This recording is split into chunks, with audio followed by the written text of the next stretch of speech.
Hello there, everyone. Apostle Jonathan here. I would like to take this time to invite you to watch and tune in to the Apostles' Take. This is my weekly podcast wherein I talk about pretty much everything that is relevant to our faith as believers and as fourth watchers in the light of the scriptures and in the light of what's happening in our times. You can watch this podcast every Wednesday at 7 p.m. Manila time. And you can also check out the podcast in different social media platforms such as in Apple Podcasts, in Spotify, YouTube, even in Facebook and Instagram. Once again, please do tune in to The Apostles' Take. The Lord bless you all.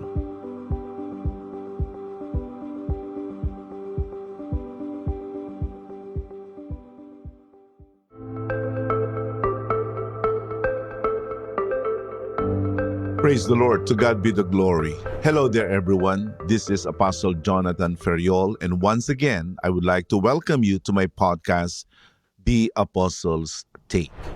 And today, we are going to be looking at a topic that is quite controversial, if not relevant, and we could even say it's also sensational. At ito'y isang paksa na talaga namang dapat nating pag-usapan sapagkat ito'y napapanahon, lalong-lalo na dito sa Pilipinas. At ang paksa na ito ay nasa isang katanungan na ganito. In English, should Christians engage in civil disobedience? Should Christians engage in civil disobedience? So this is going to be our topic for this podcasts. And we must understand that in the light of the recent events in our country, this is truly a question that is worth looking at. Madaming mga kababayan natin ngayon ang sumasama at nakikilahok sa mga gawain na masasabi natin ay nasa kategorya ng civil disobedience. Ang mga ito ay mga protests, marches, ang mga tinatawag na mga kilos, protesta, at iba pang mga gawain na masasabi natin ay ginagawa ng ating mga kababayan sapagkat meron silang hindi magustuhan sa pamahalaan in general at gusto nila na ito'y magkaroon ng pagbabago. And we all know from the news reports that we are consuming that this kind of civil disobedient acts do also lead to violent confrontations against authorities, and it adds to the burdens that we are actually facing as a nation. So this is a very controversial subject, and it is important that we must understand what the Bible is saying about civil disobedience. And you might ask me, why the Bible? Well, because the Bible is the final arbiter of faith and morals. Ito ang ating sinusunod. Ang ating kilos, ang ating ugali, ang ating pamumuhay ay ating ibinabatay sa banal na kasulatan. And you will be comforted to know that the Bible speaks a lot about civil disobedience and about other activities that relates to our government. Mm-hmm. And joining me today in this special podcast is one of the hosts of Oras ng Katotohanan. Walang iba kundi si Attorney Benj Sico. Good evening, Apostle. Thank you so much for having me here. It's truly an honor po to join you here on Apostles' Take. Yes, welcome also to this podcast. Yes. And looks like you have come on the most opportune time Yes. because our topic is really, really very controversial. And at the same time, it is something that we cannot dodge because everyone is talking about it. And a good number of Filipinos actually are joining these protests and marches and so on and so forth. So we need to understand as Christians that we cannot just look at these happenings and not have our perspective. Right. It's important that if we have a perspective about the civil disobedience, it must be based on the word Amen. of God. And I'm pretty sure, Apostle, our audience ay excited na silang marinig ang inyong perspective and take on this. Yes. Well, it's actually the Bible's teaching, and we're just gonna help them see what the Bible is saying. So, to begin with, let's begin with a working definition of civil disobedience. So, what is civil disobedience, Pag attorney? sinabi po nating civil disobedience, it is the deliberate or intentional act of refusing to follow the law or follow the orders or decrees of the government that a person believes to be unjust or immoral. So it is actually a form of protest. The person or group of persons involved, they deliberately refuse to follow the law, either because they want to send a message or they want to call for a change. Yes. And speaking of civil disobedience, we need to also make a distinction that this is not something that is violent in Yes. nature. It is not a form of aggression. Yes. It does not involve killing. It does not involve sabotage. Usually done in a peaceful manner. It is done in a peaceful, even lawful Yes. manner. And that is important for us to emphasize. Yes. And so, civil disobedience is lawfully going against what the government is enacting, so that you want to convey to the government that we do not agree with what you Yes. are saying, and we are opposed to it. That's why we are doing this. And it's very interesting to note that civil disobedience has been going on Yeah, right. pretty much from the ancient of times, as we can see later on from the scriptures, that even the prophets of old have engaged in it. But in the light of our recent human history, where and who created this idea of civil disobedience? Civil disobedience, Apostle, is actually a term that was first coined by Henry David Thoreau in 1848. And one of the most notable and famous examples of civil disobedience was that of initiated by Mahatma Gandhi in India. Yes. Yan po yung tinatawag na Salt March. At kaya yung tinawag na Salt March, literal na asin. Because India back then was under the British rule. And what the British government did, they imposed a tax on salt, which is considered as a basic commodity for Indians. So tumaas yung presyo ng asin sa kanilang panahon. Ang ginawa ni Mahatma Gandhi, he led this peaceful march wherein he marched for like 240 miles. Wow. Inabot sila for like almost 30 days sa paglalakad.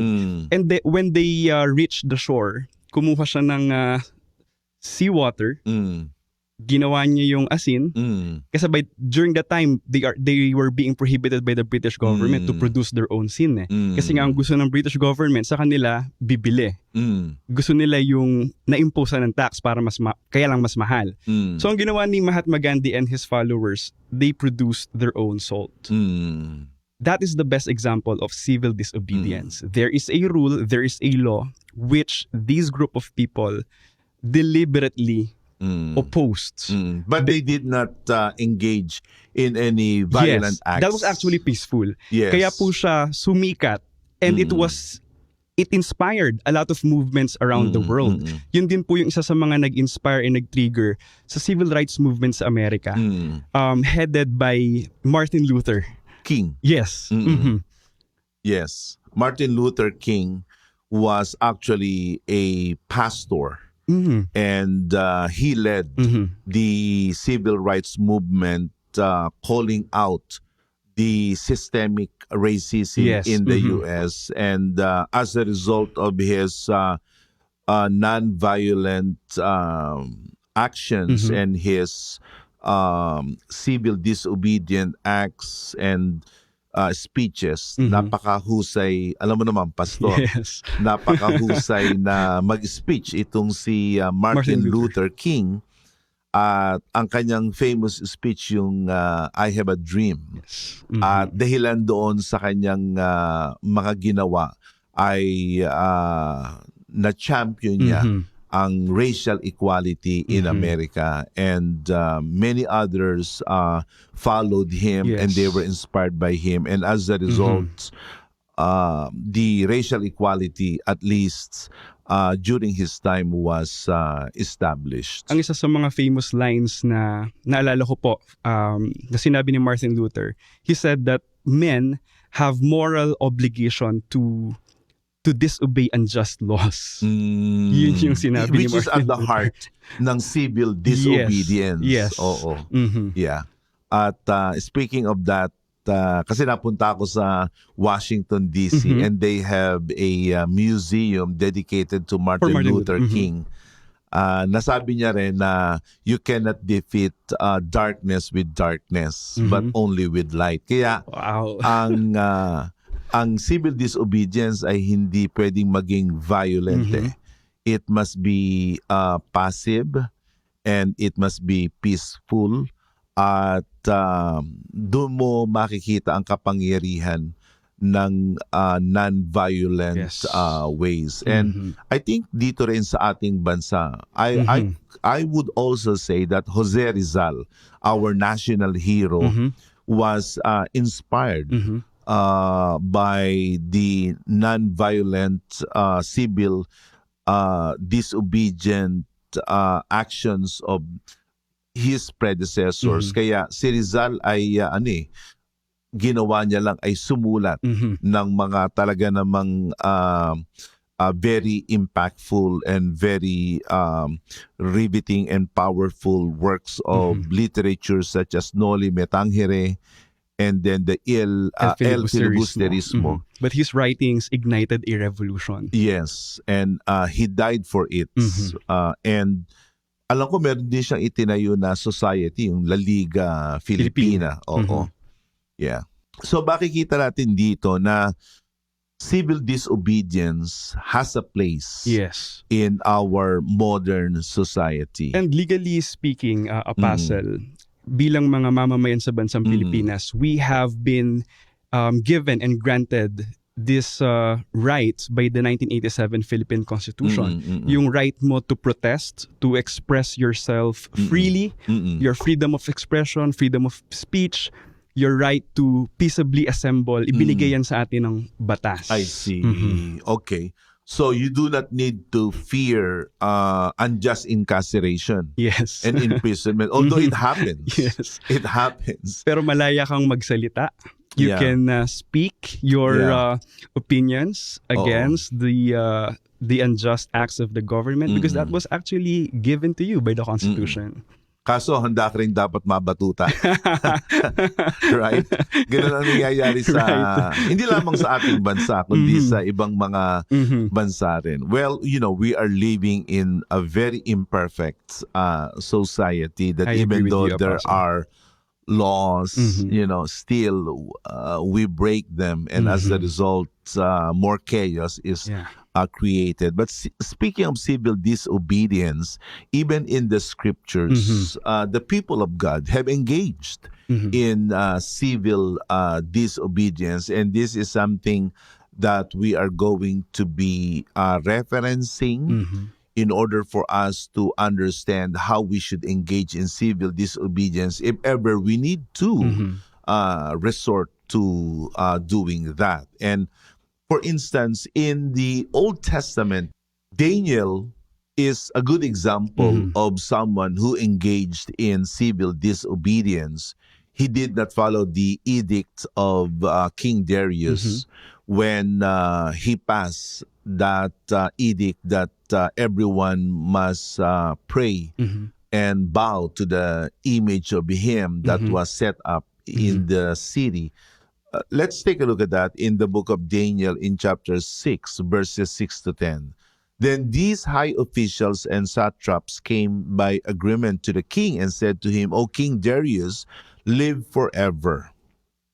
All the high officials of the kingdom, the prefects and the satraps, the counselors and the governors are agreed that the king should establish an ordinance and enforce an injunction that whoever makes petition to any god or man for 30 days, except to you, O king, shall be cast into the den of lions. Now, O king, establish the injunction and sign the document so that it cannot be changed according to the law of the Medes and the Persians, which cannot be revoked. Therefore, King Darius signed the document and injunction. And this is what I like about Daniel. The term civil disobedience wasn't invented at that time yet, but he was doing it already. When Daniel knew that the document had been signed and he went to his house where he had windows in his upper chamber open toward Jerusalem, he got down on his knees 3 times a day and prayed and gave thanks before his God as he had done previously. That's classic civil disobedience. Right. There was an injunction, there was a law from the king that prohibits pretty much everyone in the kingdom to pray to any other gods except to him. Daniel did the opposite. There was deliberate refusal on his part to follow the law. And he did that in the most unabashed, brazen manner. Binuksan pa yung bintana eh. Pinakita niya talaga. Pinakita niya talaga na hindi siya natatakot at hindi siya magpapapigil. And as a result, you know, he was thrown into the lion's den. And he paid for his actions.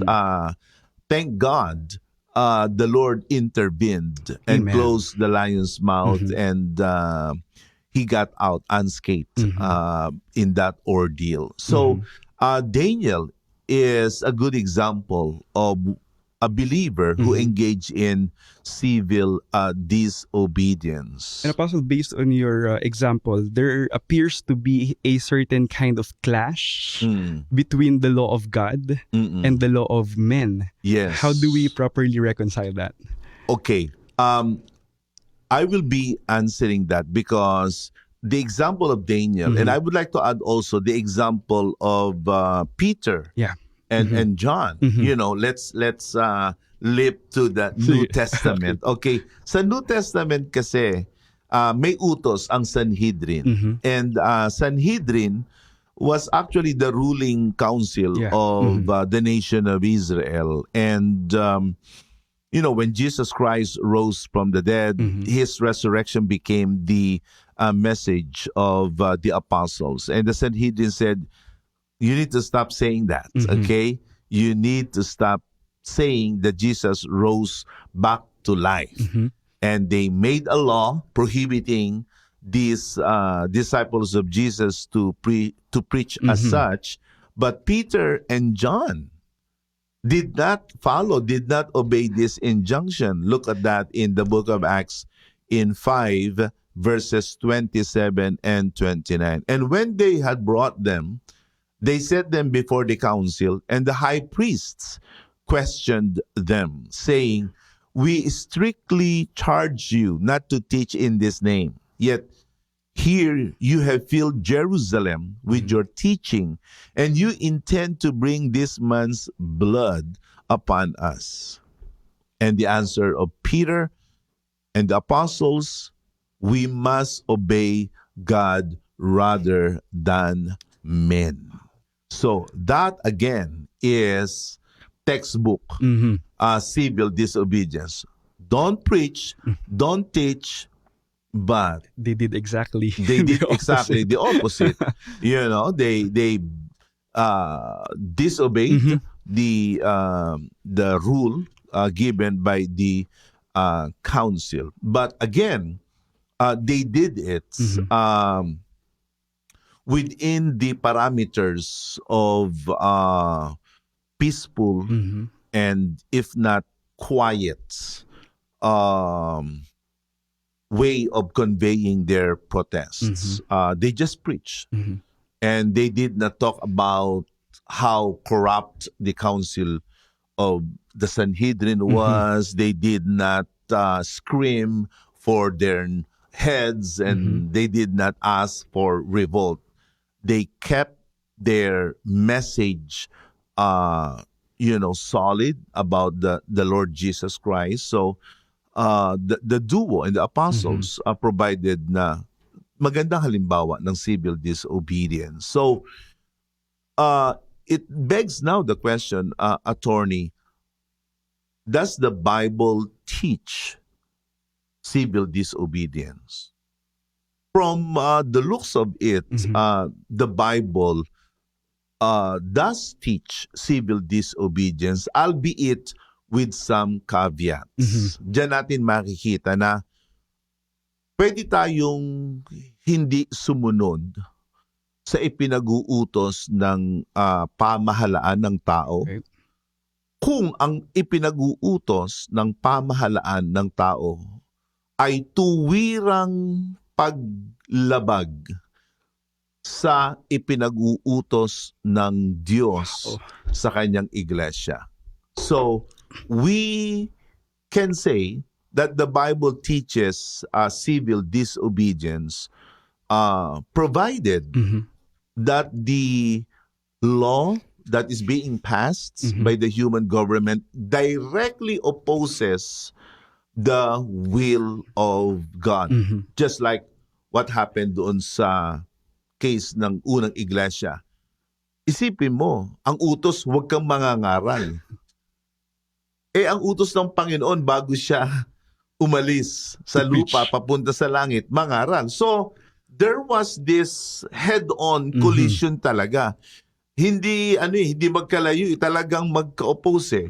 So, pinili ng mga apostol na sumunod sa Diyos.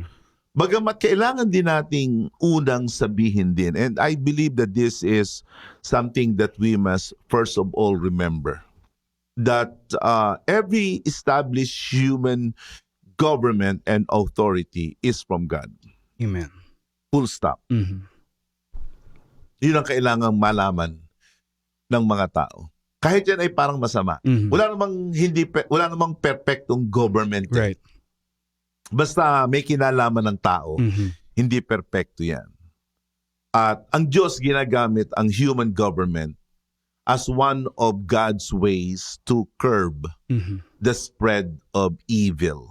In Romans 13:1, it says, "Let every person be subject to the governing authorities, for there is no authority except from God, and those that exist have been instituted by God." So there is no debate at all. There's no clarification even in that verse na yung mga pamamahala lamang na matino ang sa Diyos at yung pamamahala na masama ay hindi sa Diyos. Basta ang sabi ng banal na kasulatan, lahat ng pamahalaan, lahat ng gobyerno ay galing sa Diyos. At sila yung mga sugo ng Diyos. We can actually see in the same chapter of Romans 13 in verse 4, ganito ang sabi ng kasulatan, "For he is God's servant." Sugo ng Diyos ang ginamit sa Tagalog. He is God's servant for your good. But if you do wrong, be afraid, for he does not bear the sword in vain. He is the servant of God, an avenger who carries out God's wrath on the wrongdoer. So, plainly speaking, every government is God's instrument. in order to curtail the spread of evil and to affirm what is good. So, kaya makikita natin na maging sa panahon ni Christ, this is something that is worth considering. Jesus Christ lived in the darkest period of the ancient history of mankind. It was a time when Rome was, the empire of Rome was at its worst. Yes. Historically speaking, the Roman government is one of the most corrupt. If not the most corrupt, the most cruel. And the most oppressive. The most oppressive. Government. Oh, exactly. And Jesus Christ lived during that time. And he was born in the oppressive reign of Caesar. And Herod was a textbook definition of insane. He was insane. The entire family of Herod were against the family of Christ, in a manner of speaking, and against every law-abiding citizen. Christ lived during that time. Pero hindi mo marinig kay Jesus na sumigaw siya, Right. na ibagsak ang rehimeng Caesar or Herod. Sa katunayan, si Christ, ang kanyang binabanggit ay, believe it or not, he even advocated the support and submission to the human government. One time, sinubok siya na kung dapat magbayad ng buwis. Ang sabi ni Jesus, pinakita niya yung coin, kaninong picture yan, sabi kay Caesar. Kaya sabi ni Christ, ibigay ang kay Caesar, ang para kay Caesar, ibigay ang para sa Diyos. And he even paid the temple tax too. So, meaning Apostle, Jesus Christ himself recognized Yes. human authority. Yes. And he was actually tried. If ever you can call that a fair trial, Jesus Christ was actually a victim of gross injustice. But even if there were abuses and injustices, he didn't call out. No, sabi nga ni Prophet Isaiah, he was like a lamb led to his shearers. He did not open his mouth. Rather, what he said was, forgive them, for they do not know what they do. Same thing with the Apostle Paul. Yes. Apostle Paul was beheaded by Nero. But you will not find any scripture verse or from any part of Paul's letter, calling out for the demolition or the destruction of the oppressive reign of Nero. Rather, what Jesus Christ did was that humble recognition of the existence of the government, even though, despite the fact that that government is evil, he recognized them. But then again, makikita natin sa halimbawa ni Peter and John, nung ang government ay talagang tuwiran, Yes. derechahan, like harapan, right? Sumalungat na sa utos ng Diyos. Doon na, pinahintulutan ng Diyos na, okay, kumontra na kayo. And that is something that we need to bear in mind. Amen. Na ang civil disobedience natin has a very limited window. Hindi kumot meron kang ayaw sa government, ay pupunta ka sa Mendiola o kung saang kalye at ikaw ay magsisisigaw doon o kung ikaw ay kung ano ang gagawin mo. Hindi.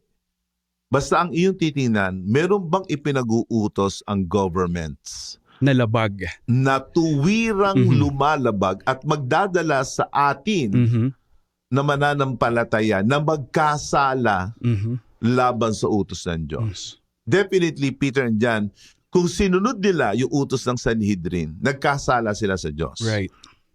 At yun ang hindi nila gagawin. Kaya sumalungot sila sa government. Sabi nila, mas mahalagang sumunod sa Diyos kaysa kami ay sumunod sa tao. So Apostle, while we are being encouraged and actually mandated by the Bible to follow governing authorities, because you said and explained earlier that they actually came from God. But if there is an apparent clash, may direktahang pagkakasalungat ang utos ng Diyos, utos ng mga tao o ng gobyerno. At the end of the day, as Christians, we must always follow what God commands. Yes. Now, speaking of, speaking of the wickedness of human governments, and that is what we are seeing right now. Exactly. And throughout the course of history, there have been wicked governments. So what should Christians do? Let's say napakasama ng isang pamahalaan, napakasama ng isang opisyalis ng pamahalaan. Okay. Ang utos ng kasulatan doon o ang ipinapaliwanag ng kasulatan doon ay we should engage in civil disobedience in a way that allows us to call out the wickedness of the governing authorities, but not necessarily engaging in any acts of violence or in any acts of sabotage. Naalala ko kasi yung panahon ni Juan Bautista. Yeah. Si Juan Bautista ay kinall out niya yung immorality nitong si Herodes. Basahin natin yan in the book of Mark in chapter 6 verses 16 and 19. When Herod heard of it, he said, John whom I beheaded has been raised. For it was Herod who had sent and seized John and bound him in prison for the sake of Herodias, his brother's Philip's wife, because he had married her. John had been saying to Herod, it is not lawful for you to have your brother's wife. Meaning, Herod was committing something adulterous. And it was a very illicit relationship. And John the Baptist actually called him out publicly. Yes. And Herodias had a grudge against him and he wanted to put him to death, but she could not. So, makikita natin dito na tinawag ni Juan Bautista na mali yan. At tayong mga Kristiyano, parang ganun din. We are like John the Baptist. We are like the voice in the wilderness. We should call out the government. Right. We should speak against the evil of the government or any government official. But at the same time, we don't stop there. We don't just simply scream and protest and call out. But what we need to do is to do something more, if not better. And that is to pray for them. Amen. Kasi minsan, parang ang ating alam lang ay paruse. Parang parusa lang sa makasalanan. Parang yun lang ang ating paraan para maalis ang masama. Parusahan ang masama. Alam mo naman ang sigaw ngayon, di ba? We understand that every criminal act must have repercussion. Yun talagang guilty, dapat talaga sila ay ikulong. Pero sa harap ng Diyos, God, that's why He's God. That's why He is awesome, because He has established laws that sin is costly, but He always gives room for change, Amen. for repentance. So, hindi nagbulag-bulagan ng mga apostol noon. Hindi nagbulag-bulagan si Jesus noon sa kasamaan ng pamahalaan ng Roma. Kundi, ang kagandahan sa kanila, meron silang lugar para ang mga masasama ay magbago. It says here in the book of 1 Timothy chapter 2, 1-4. It reads, First of all then, I urge that supplications, prayers, intercessions, and thanksgivings be made for all people, for kings and all who are in high position. Ang sabi, ipanalangin. Yes. Tayo minsan sa sobrang galit. Sa sobrang, anong ipanalangin? upakan na yung mga yan, right? Kumbaga, wala nang panapanalangin. Pero ang salita ng Diyos sabi, na ipanalangin nyo. Amen. You pray for them so that you may lead a peaceful and quiet life, godly and dignified in every way. Why should we pray for this erring or anyone in the government? Because it's good, it's pleasing in the sight of God our Savior in verse 4, who wants all people, pati yung mga korap, Right. na sila ay magsisi, manumbalik, at kung meron man dapat ibalik. Who desires all people to be saved and to come to the knowledge of truth. It's not all about vengeance. It's not all about retribution. God always provides that space for redemption, not always retribution. Darating at darating ang retribution. At ganyan ang gagawin ng Diyos. Alam mo, ang Diyos, hindi siya bulag Amen. sa kasamaan ng mga tao at ng mga pamahalaan. Hindi rin siya bingi sa mga panawagan ng mga matutuwid. Ang Diyos nag-aalis ng mga pamahalaan. Sabi yan sa aklat ng Daniel na He dethrones, He removes kings and prince and He sets them up. At pinatunayan ng Diyos yan, ang gobyernong masama, inaalis. Right. Ang gobyernong hindi tama, hindi na iboboto. Naalis. Sa panahon pa ng Ehipto, sa panahon ng Romano, sa panahon ng Nazi Germans, makapangyarihan sila pero natalo sila. During the time of the Imperial Japanese reign in Asia, nawala din sila. Sa panahon ng mga oppressive regimes in the Middle East and Africa, lahat ng yamang nawala Diyos ang nag-aalis Amen. So, pero ang mahalaga sa ating mga mananampalataya, kung tayo man ay mag-engage sa civil disobedience, mayroong maliit na window ba? Parang sinasabi ng banal na kasulatan, you can engage in civil disobedience, why not? But make sure it is something that is within the parameters of these governments opposing directly God's express will. And prayer has a vital part. Exactly. While you were speaking, Apostle, naalala ko po yung isang verse sa Old Testament that says, if only my people will humble themselves and pray, I will heal their land. Yes. There is always a place for redemption and healing. Yes.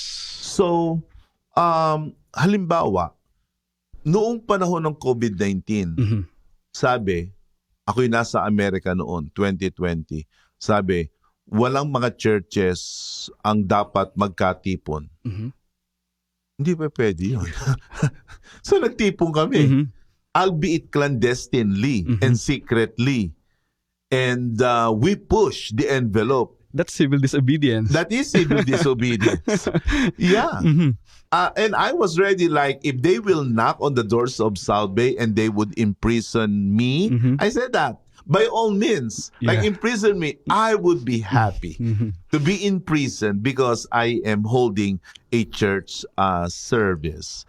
So kahit sa panahon noon na lumalabag tayo sa batas ng pamahalaan, kung yung batas ng pamahalaan ay tuwirang sumasalungat sa batas ng Diyos. Ngayon, kung basta masama lang yan at hindi naman talaga tuwiran, again, we are not making light of wickedness. Wickedness is wickedness is wickedness, period.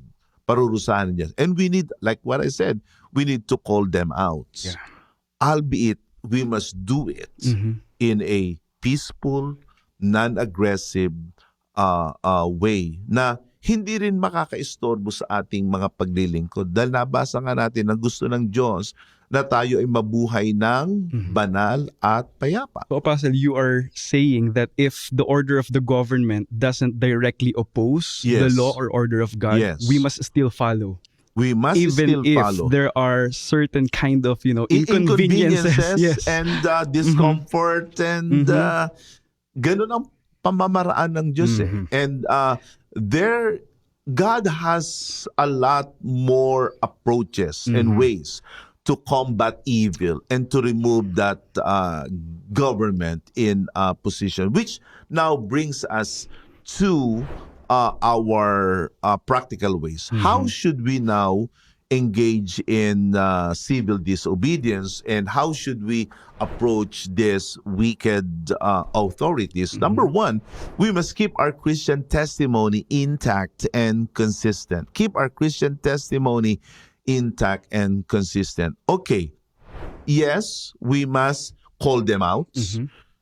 Sabihin natin, oy, masama na yung ginagawa nyo. Tigilan nyo na yung pangungurap. Tigilan nyo na yung pagnanakaw. This and that, right? Pero karaniwan, tayong mga mananampalataya minsan, we are quick to call them out, these government leaders, publicly. But we ourselves, in our own private way, we are as guilty as them. We are as corrupt as them. Halimbawa, sabi natin, tigilan nyo na yung pagnanakaw. Tigilan nyo na yung pagnanakaw. Pero tayong mananampalataya, hindi naman tayo nag-iikapo.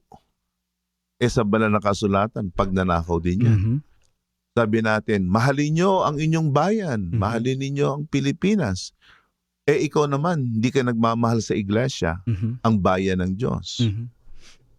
Kumbaga, sabi mo, makaduwag kayo. Kailangan kayo maging matapang. Ikaw naman ay duwag kang Kristiyano. Hindi ka tumatayo sa pananampalataya mo.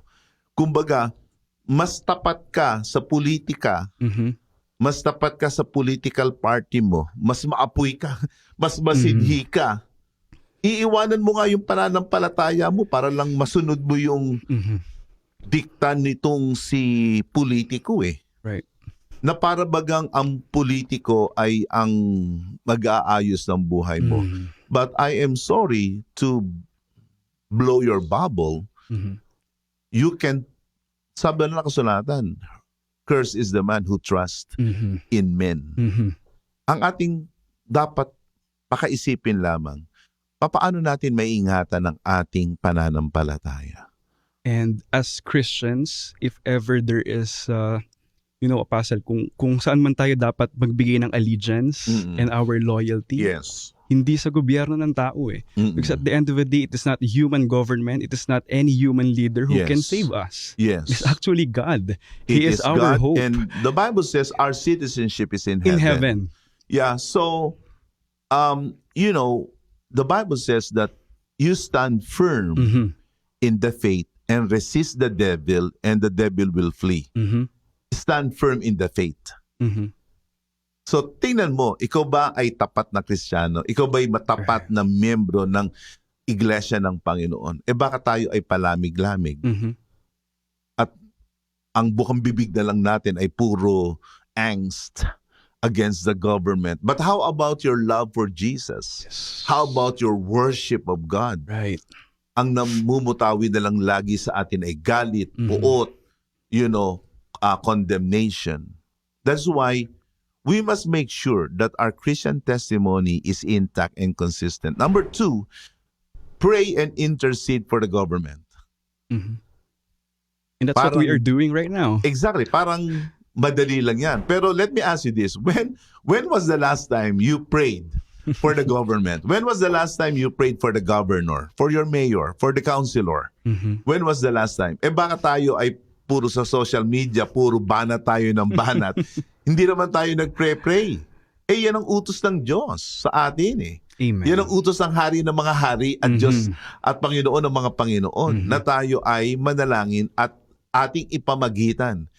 Kaso ang hinihingi natin, dugo lagi Nangangamoy dugo We're always asking for the head. We're screaming for blood. We must pray. Because yes, God will avenge the righteous, and He knows how to hold the unrighteous for retribution, but God always allow a room for redemption. So we must pray and intercede for our government. Number 3 is this: we must preach and live out the gospel. You know, the gospel is the ultimate antidote Amen. to evil. Kaya may narinig nga ako, sabi, nasaan na yung mga leader ng relihiyon? Hindi sila, tahimik sila. Well, I beg to disagree. Take as an exception to the rule. Because the PMCC Portwatch isn't silent. True. The PMCC Portwatch is not muted. In these times of gross immorality and corruption of the government, we are like a voice in the wilderness. And what That we is true. preach is the gospel. Yan ang sagot sa kasamaan. I like that, Apostle, when you said, yan ang sagot sa kasamaan. Yes. And that is the very reason why we preach the gospel. Because the gospel of Jesus Christ changes people, and changed people change nations. Yes, exactly. At may lugar sa botohan. Mamaya, tatalakayin natin yan. But voting someone out of office, a corrupt official, is skin deep. Okay? Nothing beats changing people's heart. Right. Kailangan talaga ang mabago ay puso. At ang Diyos ang nagbabago ng puso. And this is the reason why we preach the gospel of Jesus Christ in all platforms. That is literally what you are doing right now. Thanks be to God. Through In the Home Free partnership, Global Crusade. exactly, in partnership with the saints. We are now all over the Philippine archipelago Praise the Lord. because of our television program on TV5 every Oras ng Sunday. Katotohanan. Tsaka pala, huwag niyong kalilimutan, Oras ng Katotohanan, araw ng linggo, alas 7 ng umaga. Isang oras yan na pagpapahayag ng katotohanan. Powerful yan. Ano pa? Ang Home Free Global Crusade. Padami ng padami ang ating mga syudad na pinupuntahan. Amen. Ano yan? Attorney Bench, Luzon, Visayas, Mindanao, and abroad. Amen. Ano? Ang ating pangangaral sa palengke na may kaayusan, praise God. Ang pangangaral ng salita ng Diyos sa mga bus na may kaayusan at sa mga lansangan, lahat ng ito, you know, we really believe that, and this is how much we believe the gospel. Amen. And this is how much we love the Philippines, our own country. And we are seeing right before our eyes the result of the preaching of the gospel of Jesus Christ. Yes. Thousands of people being changed, their lives being transformed. At may mga government officials na Right. naakay sa pananampalataya sa Just katwiran last ng time. Panginoon. Yes, one of the mayors in Aklan.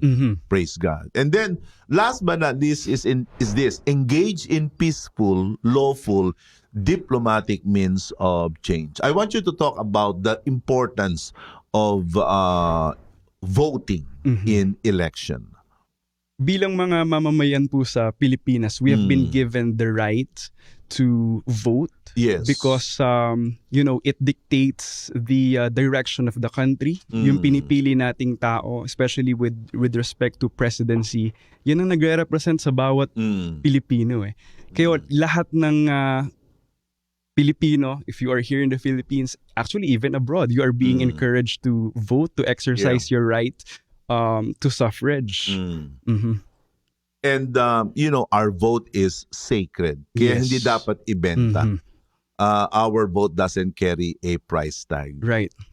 At mahalaga talaga na ating gawin itong pagboto sapagkat Yes. ito ang pinakamapayapa. And sabi nyo nga po, change. Yun talaga yung bunga ng pagboto Kasi napipili natin kung sino yung mga maaayos na dapat sumunod na mamuno sa ating bansa. And we can only do that by voting. Kaya nga ang dami kong nababasa po ngayon sa social media, galit na galit tayo sa mga magnanakaw, sa mga korap. But at the end of the day, come elections, eto na naman yung mga Pilipino, we're gonna vote for the same set of people. So, dun po tayo dumarating sa kasabihan na we really need to vote wisely. Mm-mm. You need to use that right of suffrage Mm-mm. wisely. Mm-mm. Well, we have been very upfront and honest in our discussion about civil disobedience. And thank you, Attorney Bench, Thank you for so much, joining me Apostle. in this podcast. And I really do hope and pray that we would always see these very important aspects of our modern life in the eyes of the scriptures. Mahalaga na ating panatilihan ang salita ng Diyos. And at the end of the day, let God be God. And even though there is so much immorality and wickedness that is happening in our country, God's sovereign will always triumph. Amen. What we need to do is, as we engage in what is biblically allowed, we must also engage in a life that is more faithful and committed and devoted to the cause of Jesus Christ. Once again, this is Apostle Jonathan Ferriol thanking you for joining me and Attorney Bench in this Apostles Take podcast. God bless you all.